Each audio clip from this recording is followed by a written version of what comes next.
Welcome to our channel. నేను మీ నవీన్. ప్రస్తుతం నేను వచ్చేసేసి మంచిర్యాలలోని గాంధారి వనం వద్ద అయితే ఉన్నాను. ఇక్కడ వచ్చేసేసి అంగస్తంభన సమస్యకి చాలా మంచి ఔషధ మొక్కలు అయితే ఉన్నాయి. గుడ్డెలుగు చేరు అనేసి దాని పేరు అని చెప్పేసి గంట ఆనందం గారు అయితే చెప్తా ఉన్నారు. సో కరోనా సమయంలో ఆపద్ బాంధవుడిగా బిరుదాంకితుడు పొందిన గంట ఆనందం గారు అయితే మనతో ఉన్నారు. ఆయన అడిగి అసలు ఈ వనంలో దాదాపుగా 100కు పైగా ఔషధ గుణాలు ఉన్న మొక్కలు ఉన్నాయి.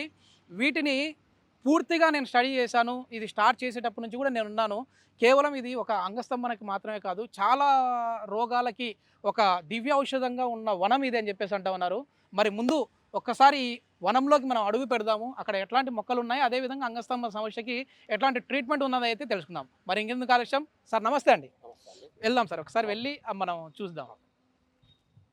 ఎప్పుడు సార్ ఇది స్టార్ట్ అయింది?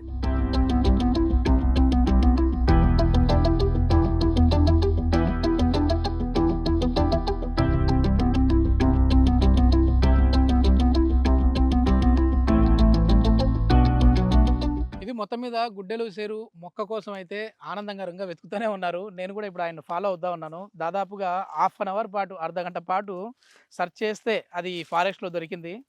సో ఒక్కసారి మనం ఆ మొక్క దగ్గరికి వెళ్దాము. ఏంటంటే ఇది అంగస్తంభన సమస్య ఉన్న వాళ్ళకి ఒక అద్భుతమైన వరం అని చెప్పేసి చెప్తా ఉన్నారు ఆనందం గారు.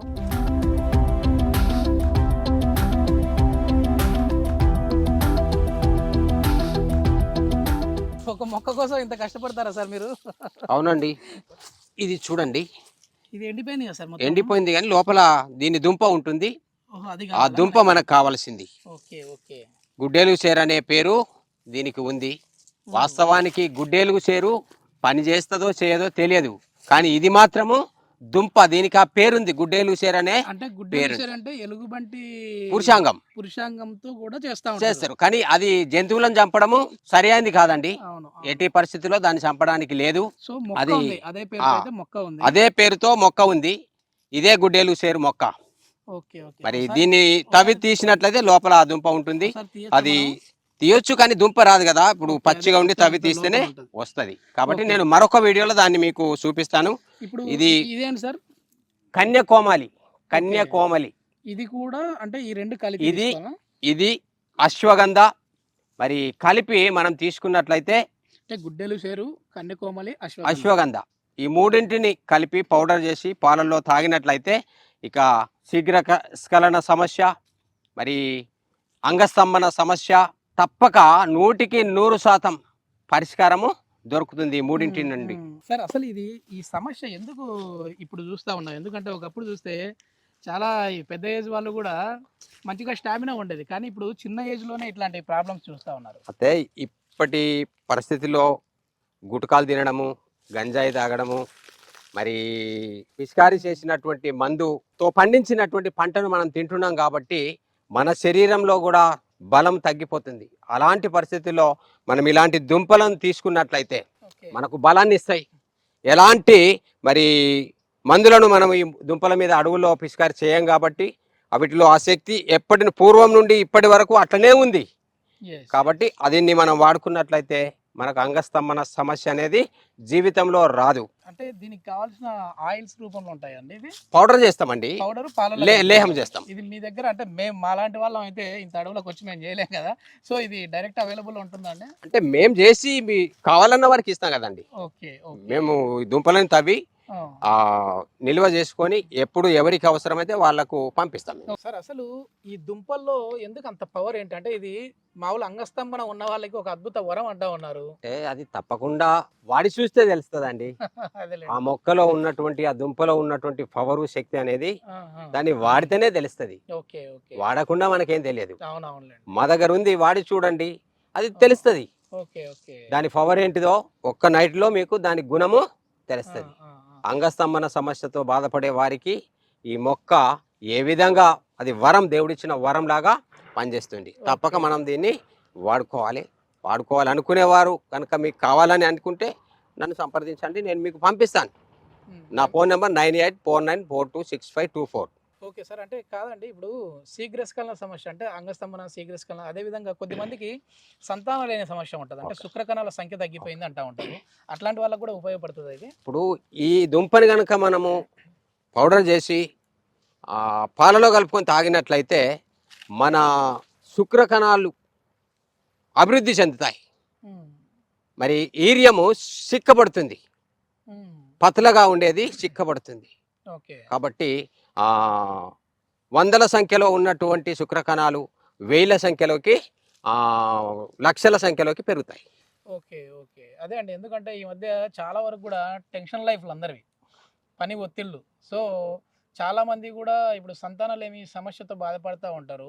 ఫర్టిలిటీ సెంటర్స్ పెరిగిపోతూ ఉన్నాయి. సో వాళ్ళకి ఏమైనా యూజ్ ఉంటుందండి ఈ ఆయుర్వేదంలో? కొంతమంది స్త్రీలలో గొడ్డు పురుగులు అనేవి ఉంటాయండి యోని లోపల. ఓకే.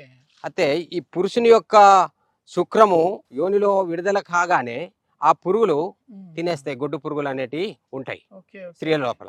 అలాంటప్పుడు ఈ శుక్రకణము ఆ గుడ్డును చేరడానికి ముందే ఇవి తినేస్తాయి, గర్భాశయంలోకి లోపలికి వెళ్ళక ముందే ఇవి తినేస్తాయి. కాబట్టి ఆ విధంగా కొన్నిసార్లు సంతానం కాకుండా పోయే అవకాశం ఉంటుంది. అట్లాంటి వారికి మంచి పరిష్కారం ఈ మొక్కలని మనం కలిపి వాడుకున్నట్లయితే పురుషులో ఉన్నటువంటి ఆ శుక్ర కణాల సంఖ్య నానాటికి పెరుగుతూ వస్తుంది, బలంగా ఉంటాయి, మోటివిటీ సంఖ్య పెరుగుతూ ఉంటుంది. అలాంటప్పుడు మనము ఆ గొడ్డు పురుగులు కూడా ఏం చేయకుండా కొన్ని తిన్నా కొన్ని దూర్చుకొని లోపలికి వెళ్ళి సంతానమయ్యే అవకాశము కలుగుతుంది. నేను చాలా మందికి ఇచ్చానండి. ఓకే. ఇక్కడ ఈ గాంధారికి ఇలా ఫారెస్ట్ ఏరియాలో ఎన్ని రకాల ఔషధ గుణాలు ఉన్న మొక్కలు ఉండొచ్చండి మీ అందాజు ప్రకారం? బహుశా కొన్ని వందలు ఉన్నాయండి, లెక్క పెట్టలేము. ఏ రోగానికైనా ఉన్నాయి. నేను రోజుకు 100 మొక్కలు పరిచయం చేయాలన్నా చేస్తాను. ఓకే. ఓకే. ఓకే. నిలబడ్డ కాడ 100 మొక్కలు చూపించగలను. ఓకే. ఓకే. ఓకే. ఆనందం గారు, నిలవన్న చోటే నేను 100 రకాల మొక్కల్ని పరిచయం చేస్తాను కదా. అవునండి. ఏంటి ఇక్కడ ఏమేమి సంబంధించిన మొక్కలు ఉన్నాయి? చూడండి, వేప చెట్టు ఇది. అవును. చూడండి, ఇది అడవి తులసి, పిచ్చి తులసి అంటారు, విశ్వ తులసి అంటారు. తులసి జాతికి చెందినటువంటి మొక్క ఇది. దేనికండి మెయిన్?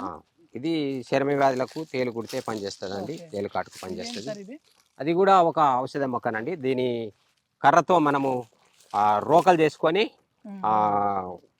పచ్చడి చేసుకొని తింటే అది మనకు అనేక రకాలుగా బలాన్ని ఇస్తుంది, ఆరోగ్యాన్ని ఇస్తుంది. అది కొడిస చెట్టు అండి. కొడిస అంటే కొడిస పాల వేరు, కొడిస వేరు. అంటే దీని విషపూరితమైనటువంటిది. దీన్ని గనక దీని ఆకులన్నీ మనము తీసుకెళ్ళి పొలంలో దుక్కి దున్నేటప్పుడు వేసినట్లయితే మరి మనం ఎరువులు వేయకుండానే మరి పంటలకు తెగుళ్ళు సోకకుండా ఇది మనకు రైతులకు ఉపయోగపడుతుంది. ఆ విధంగా కూడా దీన్ని మనం వాడుకోవచ్చు. కొడిస చెట్టు ఇది. మొత్తం మీద ఏంటంటే విషపూరితమైనటువంటి చెట్టు ఇది. మీ గురించి మామూలుగా నాకేంటంటే నేను చాలా వరకు కూడా ఈ హెర్బల్స్ గురించి స్టడీ చేస్తూ ఉంటాను. Okay sir. సో ఆయుర్వేదిక్ డాక్టర్లతో ఇంటర్వ్యూలు చేస్తూ ఉంటాను. కొన్ని తెలుసుకోవాలి అని అనుకున్నప్పుడు నాకు ఒక వ్యక్తి మిమ్మల్ని పరిచయం చేశారు. ఆనందం గారు అయితే మొత్తం ఆ ఏరియాలో గాంధారికి ఇలా ఫారెస్ట్ ఉంది, ఆ ఫారెస్ట్కి సంబంధించి ఇంచు ఆయనకు తెలుసు అన్నారు. నేను క్యాజువల్గా ఇది దేనికి అంటే టకటకటగా చెప్పేస్తా ఉన్నారు. ఓకే సార్, తెలుసు కదా, తెలిస్తే చెప్తున్నా, తెలియదు చెప్పలేం కదా. థ్యాంక్ యూ సార్, చాలా మంచి టైం స్పెండ్ చేశారు.